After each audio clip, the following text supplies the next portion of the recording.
We all have the same 24 hours every single day. But if you're a trucker, your 24 hours is on a clock, and a clock that never ever stops. And when your clock runs out, you're done for the day. No ifs, ands, or buts. Now, this clock is a safety measure, but it also puts a lot of constraint and a lot of thought into your daily process as a driver. So let's talk about one of my personal favorite aspects of trucking, hours of service, or HOS, and how they affect and work with every single driver on the road. Welcome to Trucking Tuesday. Hi friends, I'm Jen. And if you're new to this series or new to the channel, I work in an office at a trucking company. And I am going to present the side of the trucking world mostly from the office perspective. Hours of service is something that I've been fascinated with since I learned about getting into trucking 5 years ago. There's been a lot of changes throughout the years, but a brief history of hours of service is when trucking first started in the United States, there weren't hours of service rules and regulations, so to speak of. Drivers drove till they were tired, and that was that. Then there became what's called paper logs.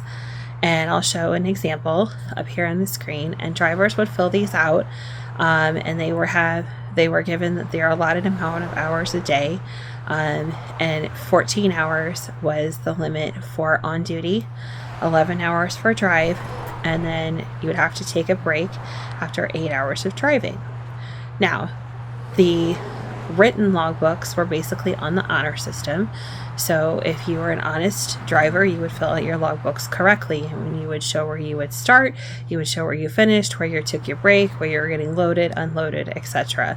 And you wouldn't drive over your allotted time. If you were a not so dishonest driver, you could adjust your logs however you felt. There wasn't a whole lot of regulation for hours of service when the program was first started by the Department of Transportation.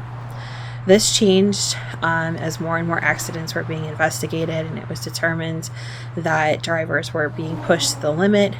They were trying to make delivery times that were pretty much impossible. They were being pushed by dispatch or pushed by the people that they had booked the loads with.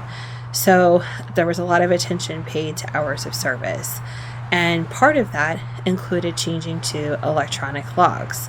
Now in this country, all drivers, there's a very few minor exceptions, but pretty much any over-the-road, regional or local driver has to have an electronic logging device in their truck, or ELD.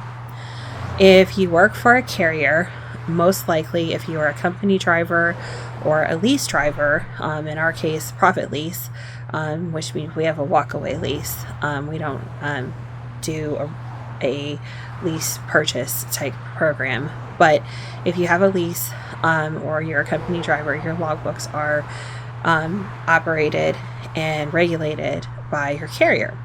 And that's actually a good thing because they can help you if there's problems with your device. The devices aren't perfect. They fail from time to time or have issues with connectivity. If you don't charge them, they're not going to work correctly. And there's different cases where things get messed up. Also, we can help you navigate situations if you have made mistakes. There's ways that we can help you deal with that in case you are pulled over and face inspection. So, what are the hours of service? Well, there's 24 hours in a day, just like anyone else. Drivers are allowed 14 hours of on duty. What's on duty? On duty includes your pre-trip and post-trip inspection. And what that is that you're doing a walk around of the vehicle, the truck and the trailer. If you have a trailer with you, you're making sure that everything is safe and roadworthy. So you're checking things like brakes, tires, mud flaps, air lines, your connections, making sure that everything's in good working order and that it's safe to roll down the road. At bare minimum, Department of Transportation says the driver should do these inspections every day when they start their day and when they shut down.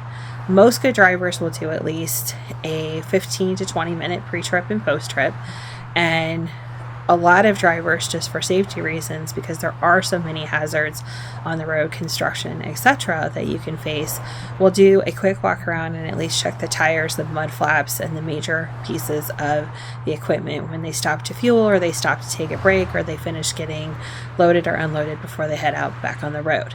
All of this can be done on-duty status. As of a few years ago, you can now also fuel an on-duty status, and you can take your 30-minute break in on-duty status to fuel. Other reasons you would be on duty is if you're getting paperwork, you're getting loaded or unloaded, though there are some exceptions that you can go off duty for that time. If you're at your carrier, you're dropping off paperwork, you're getting things signed, you drop in to see your safety department, things like that would all be considered work on duty status. So you're allowed 14 hours of work during the day. 11 of that can be on drive. So anytime pretty much the truck and trailer are in motion, you should be on drive. The exception to this would be something called yard move. So if you're at a carrier's recognized headquarters, if you are at a shipper or a receiver and you're moving around the property, for example, some shippers and receivers require you to drop your trailer in the dock and then go park in a staging area. So you would move your trailer onto the dock and then you would go park in the staging area. That would be a legal case for using yard move. If you're going to pick up your trailer, if you're going to move the trailer from dock to dock because the shipper or receiver has asked you to, if you're at a shop getting your truck or trailer worked on and you need to move it, you can put yourself on yard move. Those are all legal cases to use yard move. You should be driving less than 5 miles per hour, and it should be only in those cases. So you can drive for 11 hours a day. After 8 hours of driving, you have to take a 30-minute break. Like I said, they recently changed that the drivers can use that 30-minute break to fuel. Otherwise, you would normally go into an off-duty status, take your 30-minute break, and then you can go back on the road. And then you have 10 hours of off-duty time that is supposed to be your rest time, and that's your 24-hour day. So, sounds pretty easy, right? You can drive, you can be on duty, you can be off for your break, and then you can be off duty. Yes, in a nutshell, HOS, or hours of service, is pretty simple. There are some interesting special statuses. Some of these are hot buttons. I understand hours of service in general tends to be a little bit of a hot button with some people because some drivers liked when things were a little more relaxed and we were on paper logs. But for safety reasons, and I'm not just talking about other drivers on the road, I'm talking about driver safety as well. Hours of service regulations have severely cut down the number of accidents that have happened because of drivers being pushed when they're tired. They've cut down the number of accidents from drivers trying to rush and get too many miles in a single day. And the only big problem that really and truly exists now is people who don't understand hours of service pushing drivers to the limit. Brokers, customers calling and saying, hey, when's my load going to get here? Or dispatch that don't recognize the importance of making sure that drivers are in tip-top shape to drive. You shouldn't be driving when you're tired. You shouldn't be pushing yourself to the absolute last minute of your hours. And if you are, then you're probably not being allowed to drive in a manner that's safe for you. So that's something that's why I'm very passionate about hours of service, because I want to make sure that our drivers are safe and they're getting the rest that they need when they're out on the road. So let's talk about special statuses, just because I think they're interesting. One big one is personal conveyance, or PC. The current laws state that you cannot use PC if you are working. So that means you can't, if you run out of hours, your regular 11 hours, you can't use PC to get to a shipper or receiver. You can't use PC to move or advance the load. If you've been on break and I'm only 5 miles down the road, I'll just go get there on PC. No, if you are working, you cannot legally use PC. What PC is there for is if you get someplace that you had planned on your trip plan to park, and you plan to get there at 10 and a half hours of your drive time, and you get there and there's absolutely no parking, and the next closest parking is 45 minutes down the road. If you're someplace where there's not a lot of truck parking, and a lot of major cities don't have truck parking within the city limits just because they don't want the big trucks there. So it's really hard to find parking in certain places. Maybe you're somewhere that just is, it's not a very populated area and there's just not a lot of truck stops. So if the place that you have planned to park is full, sometimes you may have to put yourself on parking to go to a safe place to park. If you're carrying hazmat, there's definitely a lot more strict regulations and rules about where you can and cannot park. So you would have to go find a safe haven to park. Rest areas are far and few between now, and so they fill up very quickly. And at my carrier, we don't like our drivers parking on the side of the road or on or off ramps, just because it's very unsafe and it can cause accidents for both the driver and other drivers. So we try to be very conscious of where our drivers park, and if they need to use PC to park, we'll let them in those cases. It shouldn't be something that they do on the regular, and most good drivers don't, but it is kind of an emergency situation. Other reasons you could use PC would be if you're going to get something to eat. Maybe you've parked at a truck stop, but you're not wanting to do fast food. You're wanting to kind of go to the grocery store and get food so you can make yourself something. Or if you're just doing your grocery restock for the week, that would be a legal case to PC. If you're going to the gym, going to the movie, something like that, that's maybe you're on your 34-hour break, and we'll get to what that is in a moment, then you can use that as a legal case for PC. Other reason to use PC is if you're parked somewhere and the police tell you that you have to move your vehicle and you don't have your time back, then you can use PC to move. Other special statuses, like I said, yard move, you can use that when you're at a shipper or receiver or leaving a shop. If, for example, if you have our truck in our shop and they want you to test drive it around the parking lot to make sure the noise that you heard or the air leak that you heard is gone, you can put yourself on yard move and move around. But most of the time, if you're driving, the truck should be in drive. So we've talked about the 14-hour day that you're allowed to be on duty. We've talked about the 11 hours that you're allowed to drive and the 8-hour mark for break, and then the 10 hours off duty. So how many hours a week does a driver work? Most drivers will work as very close to what they call their 70 as possible. Drivers are allowed 70 hours of on-duty / drive time a week. So they're allowed 70 hours a week that they can work. Now, they can't drive that whole 70. It's 70 hours of total on-duty time. And that's a lot when you stop and think about it. If you work full-time, most places, your work week is 40 hours. Now, you may say, yeah, but they don't have to commute. Well, okay. But if they're a regional or an over-the-road driver, they're not having to commute means that they're not home. They're in their truck. So that's a pretty big sacrifice for not having to commute. But drivers are allowed to work up to 70 hours a week. Now, most drivers, when they finish their 70 or as close to their 70 as they're going to get for the week, they'll do what's called a 34-hour reset. And that means they don't do any drive time, any on-duty time, or any yard move for 34 hours. You can PC during that time. Like I said, if you need to go get something to eat, go work out, go do whatever your personal business is, visit family and friends, you're allowed to move the truck. Usually we prefer you not to do it with a trailer. If you can leave the trailer parked someplace safe, but if you have to take the trailer, you have to take the trailer. But what you do in your 34 hours is your personal time, as long as it's not work related, and you can do that on PC. Once your 34 hours is up, your 70-hour cycle will reset for the week. Now, there are some drivers that like to work what's called recaps, and that means that they won't take a 34-hour, and they can work. So let's say they started their work week on a Monday, and let's say that Monday, 7 days prior, so now it's Monday again, they drove 9 hours and 42 minutes. So at midnight, since they've worked out their whole 70, at midnight that Monday, they'll get 9 hours and 42 minutes to drive back. And then Tuesday, let's say they drove 6 hours and 15 minutes. So midnight Tuesday morning, they'll get 6 hours and 15 minutes to drive back.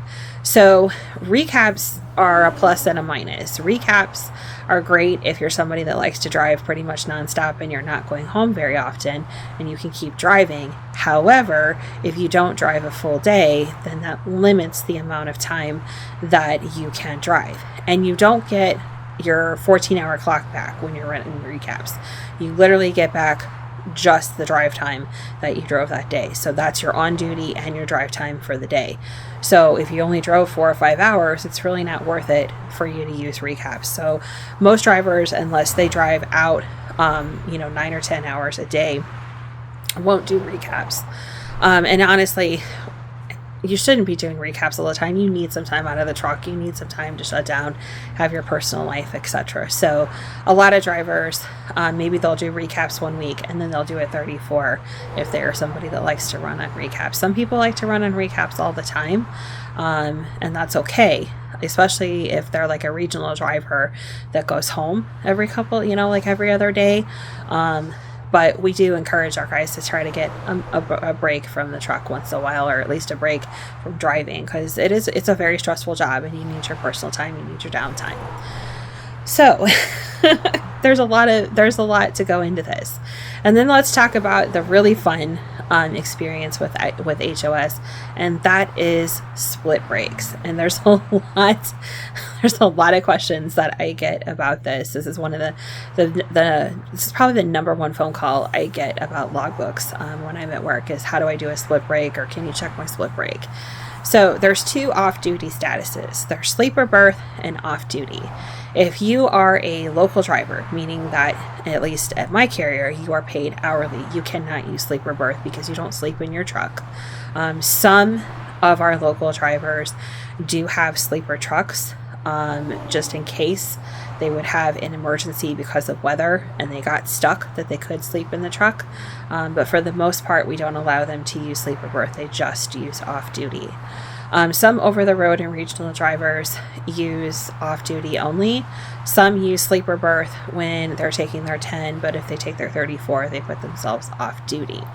But if you are doing a split, it used to be that you could only do an 8-2 split, meaning you had to take either 8 hours off or 2 hours off, and then you would get back your remaining drive time that you had left from when you stopped. So let's say out of your 11, you drove 9 hours even, so you would have 2 hours left. So if you took 8 hours off, then you would, at 8 hours and 1 minute, you would get those 2 hours back. You could drive those 2 hours, and then you would have to take the remaining 2 hours of your 10 to even out your time off. Why would someone do this, you ask? There's lots of reasons. One would be parking. There are some customers, more than you think, that actually don't allow parking on site.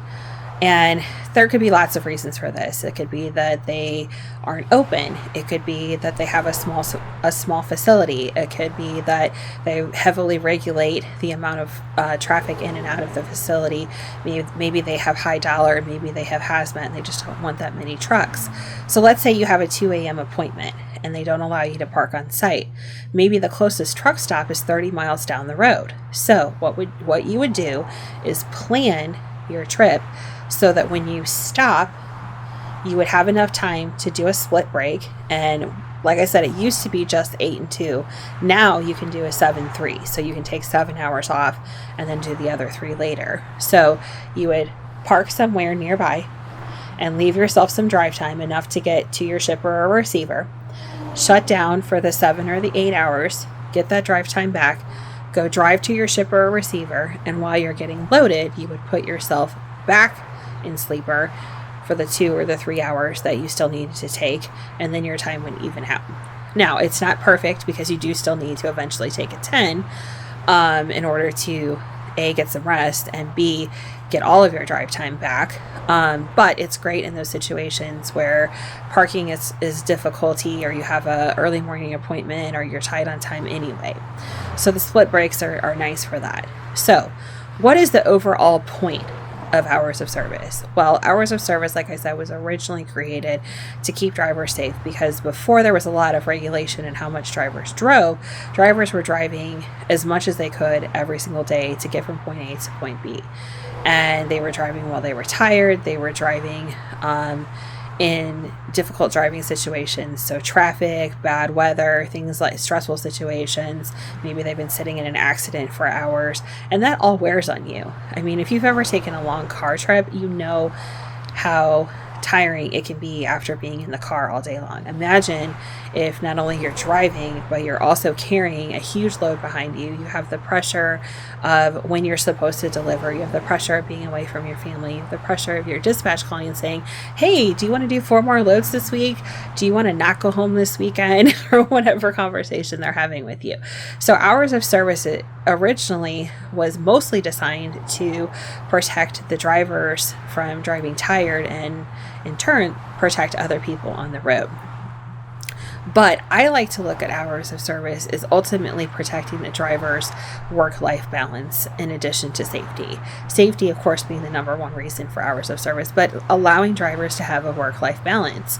I work 12 on, 12 off. And I know how hard it is by the time I get to the end of my rotation. And the fact that I miss out on life. I miss seeing my spouse because I leave for work about an hour and a half before my shift because I like to get there early. So I leave for work 30 minutes early, but I get up an hour and a half before my shift and then I leave. So I'm there 30 minutes early. I work my shift and then I have my commute home. So I'm basically gone 14 and a half hours a day. And then I have to come home, relax, maybe get something to eat and get some sleep, and then get up, get ready, do the whole thing all over again. So my downtime is precious to me, and I don't have the world's greatest work-life balance when I'm on my 4 days on. And my 4 days off are very precious to me. Drivers, if they're working out their 70, their work-life balance is tough. I mean, when you're on duty basically 14 hours a day, that's a long time. And sometimes it's longer than that.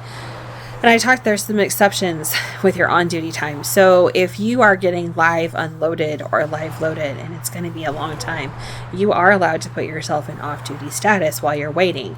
As long as you're not doing anything work related, you're not getting paperwork, you're not, if you're somebody that helps with the loading, there are some companies where you do full touch or partial touch, which means that you're helping with the loading or unloading in some manner. The company that I work for, we have no touch freight, which means that we're never helping with the loading or the unloading. The drivers may have to drop and hook trailers, which means they drop a empty trailer and pick up a loaded trailer. So you have to do your trailer hookup, and all of that should be on duty. But if you're getting live loaded and it's taking a long time, as long as you're not doing anything personally to help with that loading or unloading process or getting your paperwork, you can be in off-duty status and you can do whatever you want. You can take a nap if you're somebody that can sleep through them being in and out of the trailer. You can talk to family, friends, whatever you do in your personal time.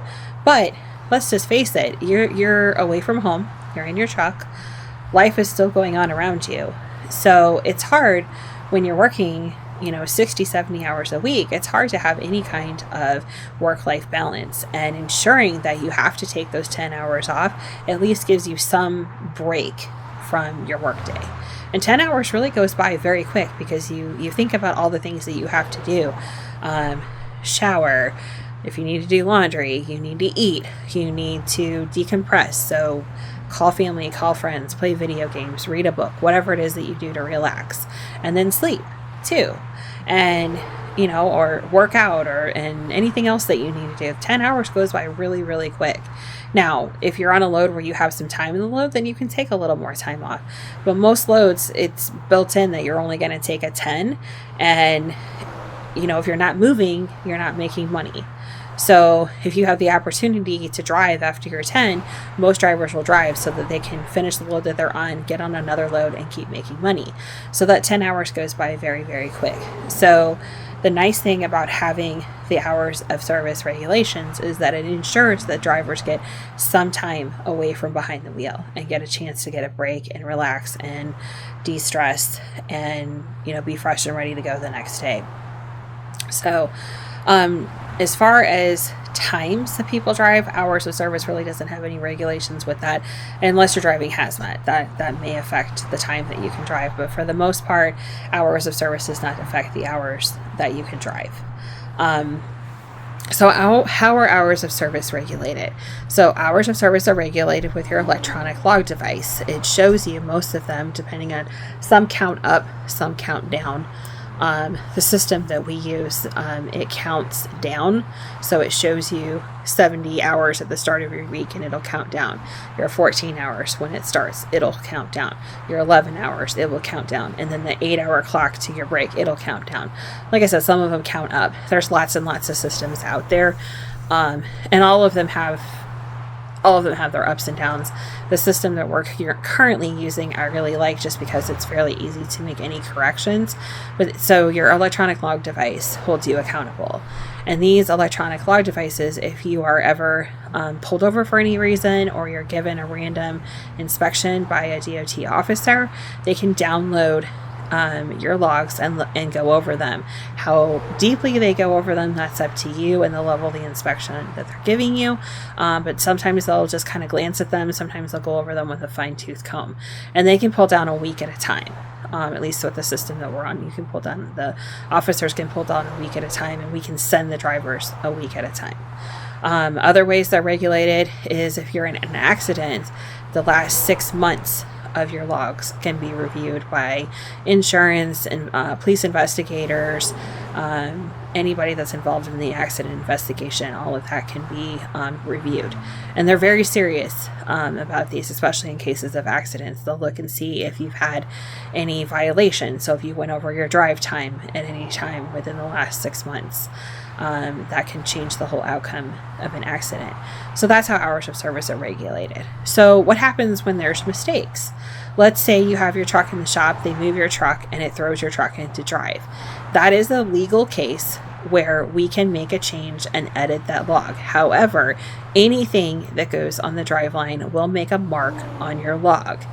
And when we change that, we notate it so that if a officer or someone investigating an accident, or your logs books in general, reviewed it, they would know why we made that change. Or if you were on PC and your device tripped up and it accidentally put you on the drive line, then we can fix that as well, as long as, you know, we know for sure that that's what you were doing, that you were on PC. And we verify, we can verify by looking at where you are GPS. So, you know, I can tell if you're sitting over at Walmart or if you're at your receiver, and then we can adjust that as needed. So there are ways to adjust if there are any mistakes. So, but that's kind of HOS as an overview. I know that's a lot of information all at once, but it's something that I'm truly fascinated with, because I think it truly is a good thing for the industry, in the fact that it gives the drivers the opportunity to take care of themselves, do what they need to do, take breaks as needed. And it also should, in most cases, ensure that those of us in the office are taking care of our drivers and making sure that they are driving safely and in a manner that lets them take care of themselves. No one in dispatch, no one in the office, actually no one in the transportation business at all, should ever ask a driver to violate or falsify their logs. That's incredibly illegal and incredibly dangerous. And because ELD is so heavily regulated, and HOS in general is so heavily regulated, it's not something that people normally do. You do hear the horror stories about dispatch telling drivers to drive when it's unsafe. And even if it's not related to hours, even if drivers have hours to drive and they just don't feel safe because they're tired, or they're not feeling well, or the weather's bad, they should never be forced to drive. But hours of service is definitely something you would never, ever ask a driver to violate. So I hope this has given you an insight into the clock that never stops. I know when I was at Walmart and they were bringing us our trucks, most of our trucks were dropped off, and then the drivers would come and pick up the empty trailer and drop off a loaded trailer. But every now and then we would have to do a live unload, and the driver would have to wait. And they would get very frustrated when we weren't unloading fast enough. And I never understood why. I never understood why they were so pressured. And now I do. It's because their clock never stops. Once it starts, you cannot stop it. Once their time is out, that's it. And you can't fix it. You can't go back and undo it. There's no magic wand to fix it. So that's why drivers are always under such pressure, is because their clock never ever stops. So thank you for joining me. If you have questions about this, please feel free to ask. If I don't know, I'll definitely do my best to give you an answer. But if you're a driver, I'd love to hear from you. I'd love to talk about something you'd like to talk about. If you're someone that is curious about the industry, feel free to ask. And I'd love to cover any topics that you're curious about. But we'll do this again very, very soon, as in next Tuesday, and we'll talk about a new and exciting topic. Until then, stay safe out there, and remember, you matter as a driver. You keep our countries, our businesses moving, and without you, everything would come to a stop. So we truly appreciate you. Have a great day, guys.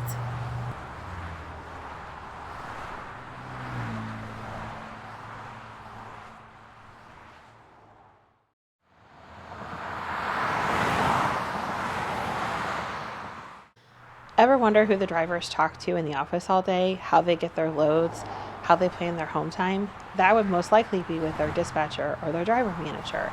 That was actually my first job when I got into the trucking industry, and I absolutely loved it. Most fleets, as long as they have at least 100 trucks, will have a driver manager or dispatch position to communicate with their drivers on a daily basis. Most dispatchers have anywhere from 10 to 50 trucks and are the go-to person for both the drivers, the load planners, management, safety, etc. They ultimately are the person that the driver talks to the most and the person that the driver relies on the most, because they're the ones that get them the loads and get them home. So, welcome to Trucking Tuesday. Hi guys, I'm Jen. When I first got into the trucking industry, I was a driver manager. I worked for a fairly small carrier, though we did have a decent amount of trucks, just we were small for the industry.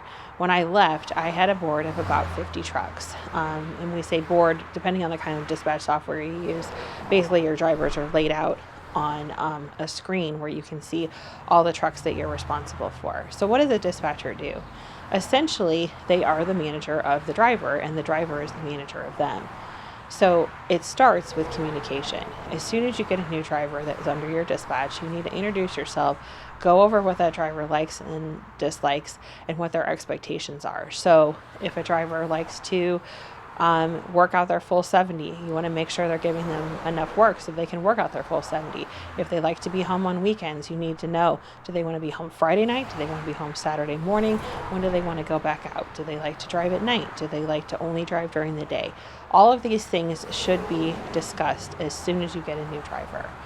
And they need to be constantly updated as driver preferences change. If they have a place that they just absolutely don't want to go back to, you need to make sure that they don't have to go back there.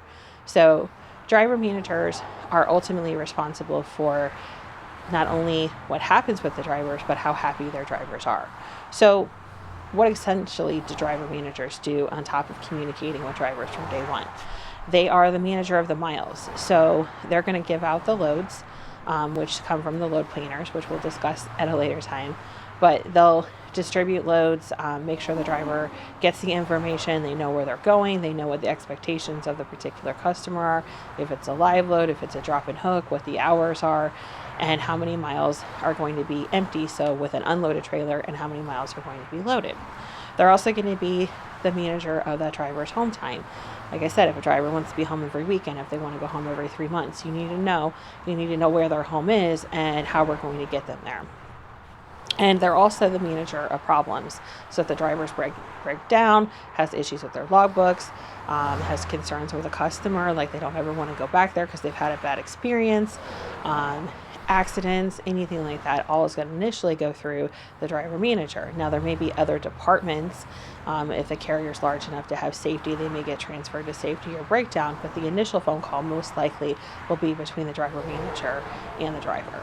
So, like I said, most mid to large size carriers, driver managers have anywhere from 10 to 50 drivers on their board, and the expectation is that you communicate with them daily. Most drivers are still comfortable with a phone call. Some prefer to do communication via messaging, depending on the kind of software that you have. But in all honesty, a phone call is most likely safety first, in terms of they're not trying to message and operate their truck, which is actually illegal. They can only be using hands-free devices. So it's just simpler to pick up the phone and actually have that connection. I called my drivers every day, usually twice a day, to verify where they were on their loads, their hours, what was going on, if they had anything in their lives that we needed to take care of in terms of getting them home, what they were feeling about that week, if they were happy with the miles, any problems that they had. But I just like to check in with my guys every day and make sure that we were all on the same page at all times. And that's essentially what good dispatchers do, is they have that constant communication. They always know what's going on. They know if their driver's having a good day or a bad day, because not only are you going to be managing how your driver drives, but you should essentially be close to them in terms of knowing what's up in their lives. And they're probably going to know what's up in yours too. But it's essential that you have constant communication. So you're going to give them their loads. You're going to go over all the aspects of that load. Certain customers have certain expectations. For example, if you're sending a driver into a construction site, do they need to have a hard hat? Do they need to have steel-toed boots? Do they need to have extra safety equipment that they don't necessarily need to have on a normal basis? Are they going to a new customer, which in the trucking company I work for, most of our loads are drop and hook. But if we're going to a new customer, more than likely they'll be getting live loaded because they don't have a trailer pool there. Or if they're delivering to a new customer, they may be leaving their trailer and going somewhere else to get an empty trailer. So you want to go over all those details with them. Make sure the driver knows exactly what the hours are. Make sure that they know and about any road closures that you're aware of, if the customer's under construction, or if it's a holiday, if there's changes to hours, because it may be a customer the driver has been to 1,000 times, but if it's a holiday coming up, we want to make sure that we communicate that information to them. We also want to address any concerns that the driver's having, not only just with customers or loads, but just concerns they have in their lives. Maybe they've not been feeling well. Maybe we need to back off a little bit on miles. Maybe they're tired of going east and they want to go west for a while, and maybe we can talk to the load planners about getting them a load out west. Maybe they want to stay closer to home because they have a family member that's not feeling very well and they want to be close by. Maybe they're dealing with some personal issues and they need to get off the road for a little bit. So having that good relationship with your drivers is essential. You're going to take care of them. They're going to trust you, and you both are going to benefit because they're going to be driving the miles that they want. You're going to be taking care of them and getting the loads planned out to take care of the load planners and the business side of things, and everybody's happy. So miles equals smiles. If the drivers are making the miles they want, they're going to be happy. If you're taking care of them with their home time and their personal lives, they're going to be happy. And you're going to make the business that you work for happy because the loads are going to be run, they're going to be on time, and everybody's going to win. So the best dispatchers, what do? They communicate daily, usually multiple times a day. They anticipate any issues ahead of time. For example, if a driver's running low on hours, if they're not feeling well, if we need to switch them to a different load so that they have extra time in the load. If they've had a lot of breakdowns and they've missed a lot of work, do we need to push some extra miles for them? Do we need to get them closer to home? Do we need to get them in a different route? They anticipate the driver's needs based upon the conversations that they have with the drivers on a daily basis. And they check in with the drivers, like I said, at least once or twice a day. And then when on their days off, they make sure that there's someone available, an after-hours department, a dispatcher that you trade days with, someone that driver can get a hold of on a constant basis to update, to address concerns, etc. But the driver needs to know who they can go to if you're not there to talk to them. They also take care of problems and concerns right away. So if the driver tells you, hey, I had a really bad experience with the person that covers for you on your days off, I really don't want to work with them again, get that addressed, deal with it. If they tell you, hey, I'm really tired of running this particular lane, if there's somebody that runs a dedicated route, maybe they're bored with it, maybe they're burnt out because of the amount of construction in the route, get them off it for a while, switch them up, make them happy. Drivers are going to be successful for you and for themselves when they're happy. If you're bored with your route, there's a higher risk of accidents. There's a higher risk of mistakes because you know the route and you don't anticipate you're not thinking about what's up ahead as much as you would if it was a new route. So make sure that you listen to your drivers when they express these things. Make sure that you have a good rapport with your drivers. That I'm not saying you have to be best friends with them, but you should have a friendly working relationship with them. So driver managers and drivers are like this, and they should be like this every single day. My guys knew my schedule, they knew my expectations, they knew that I was going to take care of them, and they had no problem coming to me about any concerns that they had, and that's how it should be. So, next time we'll be talking about how driver managers get the loads to take care of their drivers and how all of this goes hand in hand. Because, as I said, miles equals smiles. And when you have happy drivers, you have a happy company, you have happy customers, and everyone wins.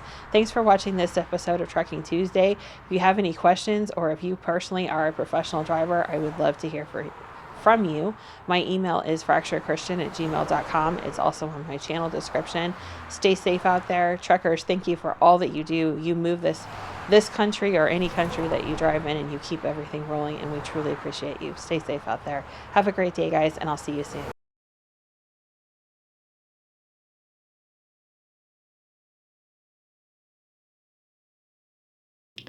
It's the end of summer, at least here in the US, and that means last minute trips, family road trips, and a lot of drivers out on the road who aren't necessarily used to driving in the heavy driving conditions of summer traffic.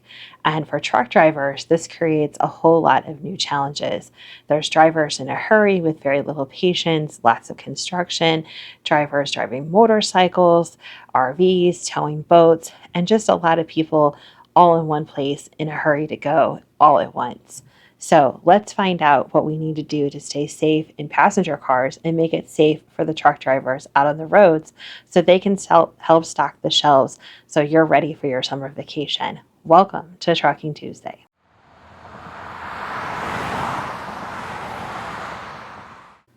During the summer months, the number of cars on the road increases exponentially, and this can mean a huge increase in accidents.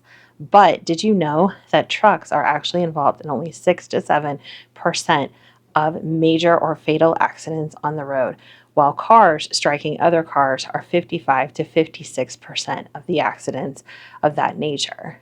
And even in cases where a car is involved in an accident without a fatality, cars are still the number one reason for accidents out on the road. So while you may think trucks are causing a lot of the accidents out there, actually very few of them are. And several studies have been done about this. And this is one of the reasons why there are so many cameras inside tractor trailers these days. It's to protect the drivers of the tractor trailers and the drivers of the passenger cars as well. So the police and insurance companies can review the footage and make sure that everyone is held responsible accordingly as needed. Another reason that there's so many accidents is so many people are just in a hurry, and some people aren't willing to give trucks the room that they need to stop or to get started. Did you know that it takes a truck over the length of a football field to fully come to a stop when they're driving 55 miles per hour? That's a lot of room needed to stop, where it takes just a passenger car a few feet to come to a complete stop, no matter the speed. So please give trucks the room that they need. According to the Federal Motor Carrier Safety Administration earlier this year, which is where the statistics about the accidents came from, most accidents involving passenger cars and trucks are because of distracted driving, not on the part of the truck driver, but actually on the part of the passenger car driver.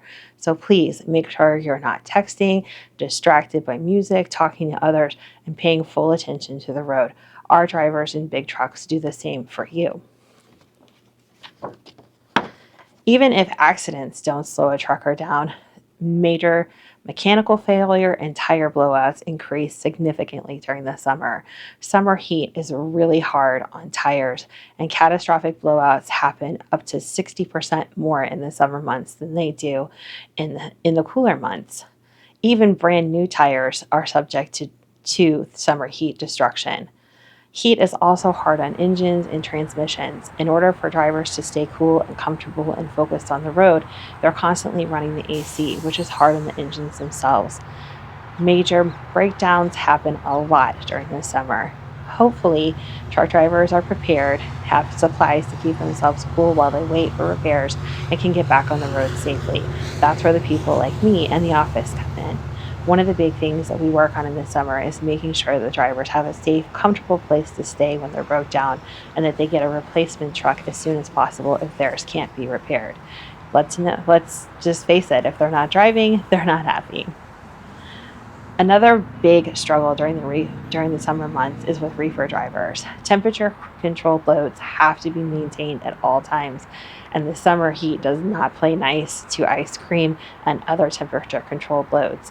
Many reefer drivers switch to driving at night during the summer and try to park their truck and reefer trailers in the shade during the day.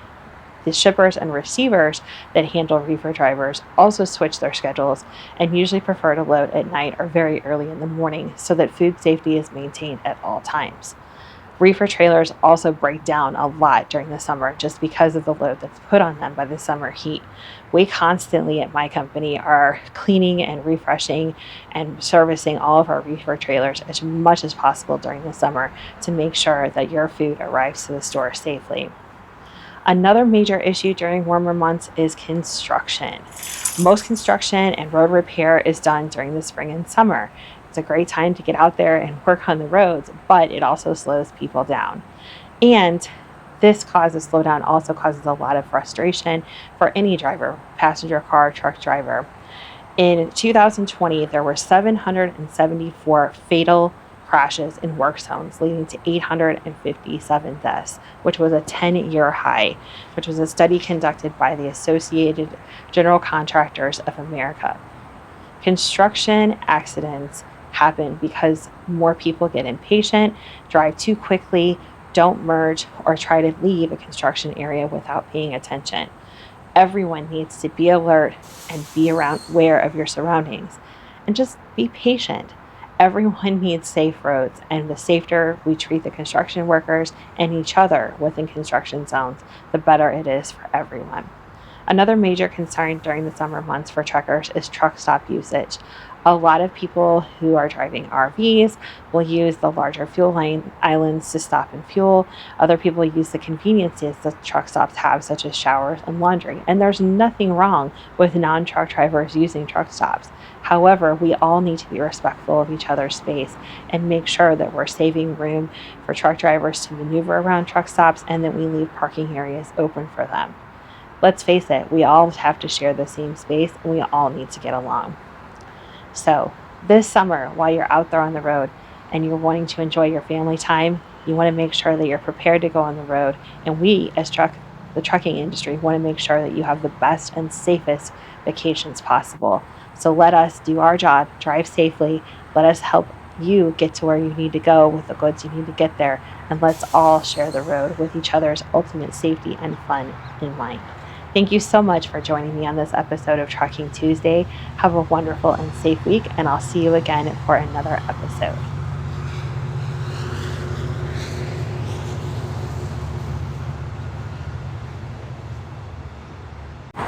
This week on Trucking Tuesday, we're going to be studying for a test. So get out your number 2 pencils and get ready to take some notes. Just kidding. We're going to be learning about different terms that are common in the trucking world. This week we're going to be talking about the drivers themselves and some of the terms related to driving a commercial vehicle. So settle in, get something to take a few notes just in case you don't know what an IC or IFTA are, and get ready to learn something fun this week on Trucking Tuesday.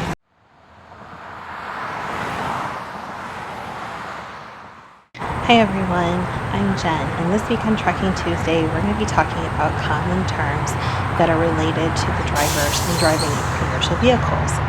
The first one we're going to start with is IC, or independent contractor.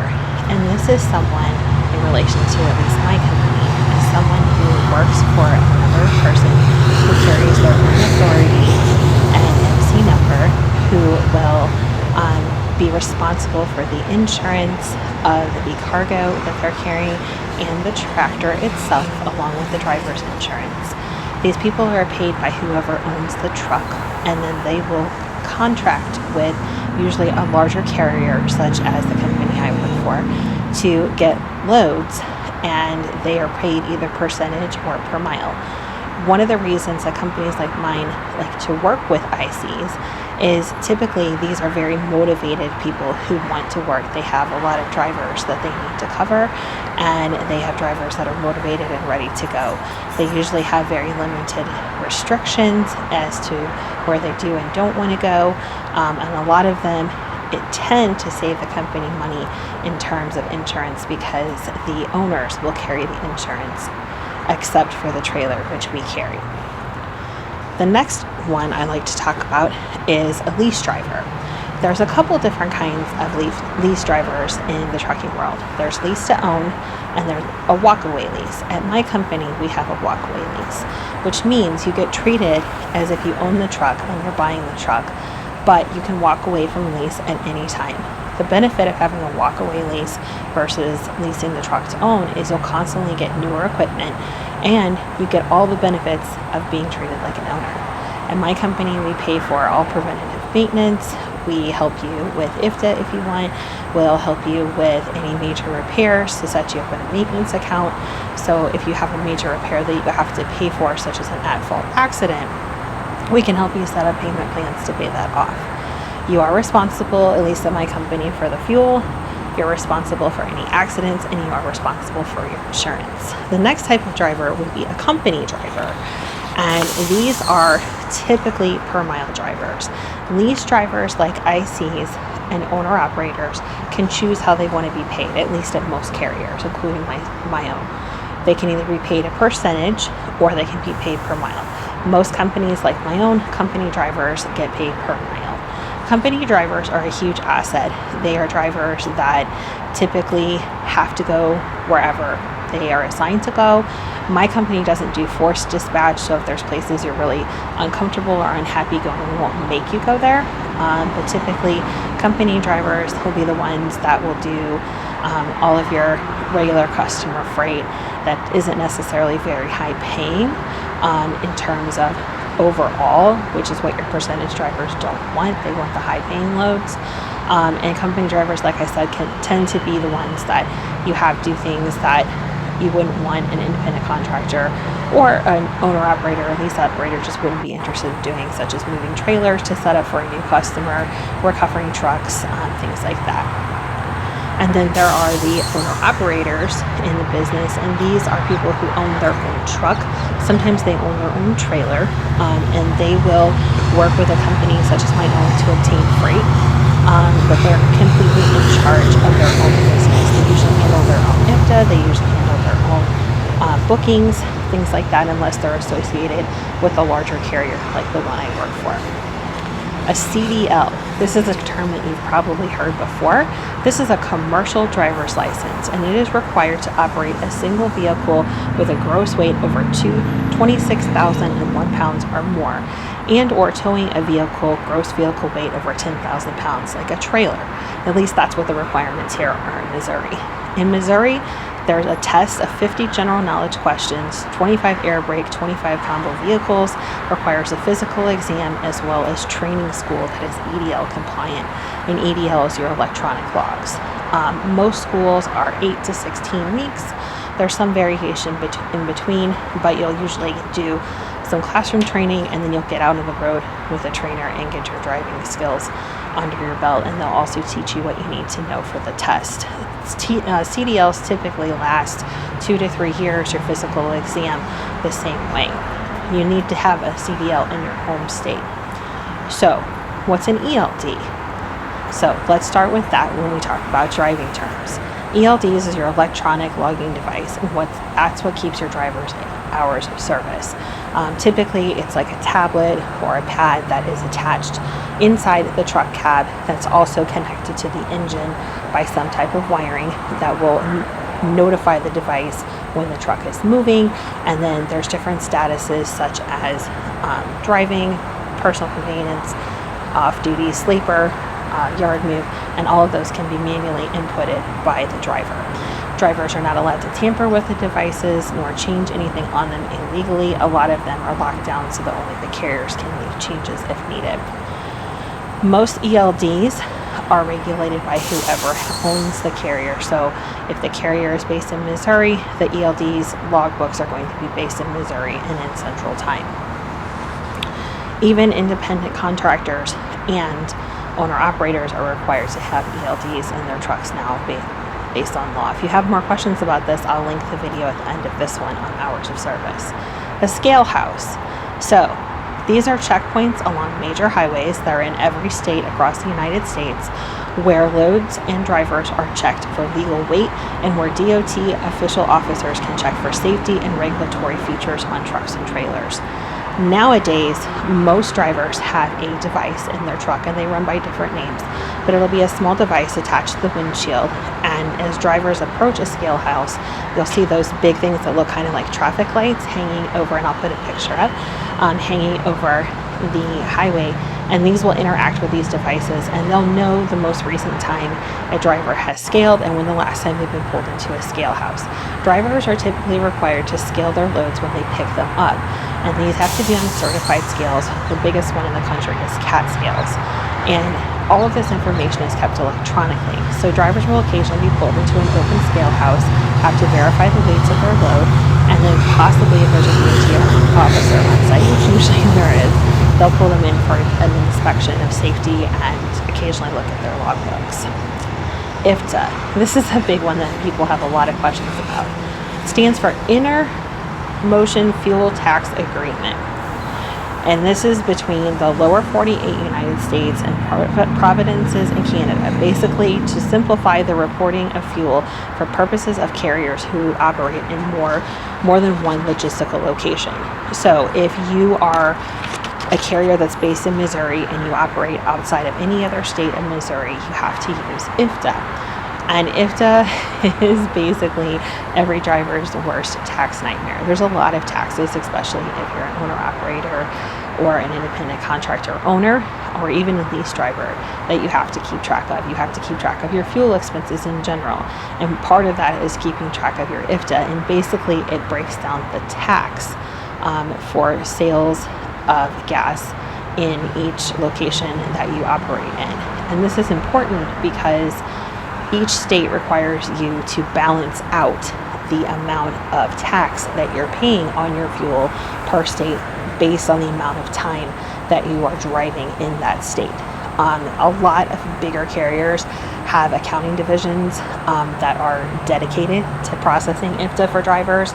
My carrier does. It's an option for all of our lease drivers since they are treated like owners, and any owner ops and ICs that sign on with us also have the option to work with the accounting to have their IFTA paperwork filed for them. If you choose not to, you have to keep every single gas receipt and keep a very detailed log of everywhere that you go. You can be audited for IFTA very easily, and if you cannot prove that you fueled equally, you can be significantly fined. There's also a required IFTA sticker that has to be current by year that has to be placed on your cab at all times. So that's a very big one. Next big one as far as legality would be the DOT, or Department of Transportation. This in the United States is the governing body of motor vehicle traffic and drivers themselves. So police officers typically have been trained with DOT regulations so they can pull over a commercial vehicle in their area, and they can do what is called a DOT inspection. There's different levels of inspection, and I'll go into details of those in another video, but essentially what they're looking for is any safety violations or potential safety violations on the truck or trailer, such as a flat tire, a DOT bumper, so the bumper on the back of the trailer if it's bent or about to fall off, which could happen if a driver's been hit in a parking lot accident, which are very common. Also, they look for hours of service violations, so they will ask to download your logs electronically, and they will review the last 7 days of logs. DOT officers also get involved if there's a major accident, and they're involved in the accident reporting process and any violations that are found during that accident. Last thing that we're going to cover today, so last bit of notes guys, almost there, is pre and post trips, and this relates directly to DOT. Pre and post trips are in-depth checks for safety and working order of truck and trailer. These must be done per DOT law which includes a walk around of the vehicles, the engine compartment, engine startup and in-cab check, the lights on both vehicle, tractor, and trailer, and a vehicle overview of tractor and trailer turn signals and brake tests. So all of these must be done at least twice a day, hence pre-trip, post-trip. Good drivers will do them multiple times, such as if they stop for fuel or to take their break. They'll do a quick walk around. They won't do as in-depth of a check, but they will do a quick check, because you could pick up a nail in a tire, or you could have something go wrong. Things happen out on the road. A rock could come up and strike the trailer or the back window of your tractor. Windshields get cracked anytime. So constant safety checks are the best way, A, to prevent any problems, and B, to prevent issues with DOT. So guys, that's a quick overview of some common terms related directly to drivers themselves. And next week we'll be covering some terms related to loads, freight transportation, etc. So thanks so much for being here. If you're interested in this topic or you're a commercial driver, I'd love to hear more from you. Please feel free to reach me at my email, fracturedchristian@gmail.com, and I'll see you guys again next week for another episode. Have a great day and stay safe out there.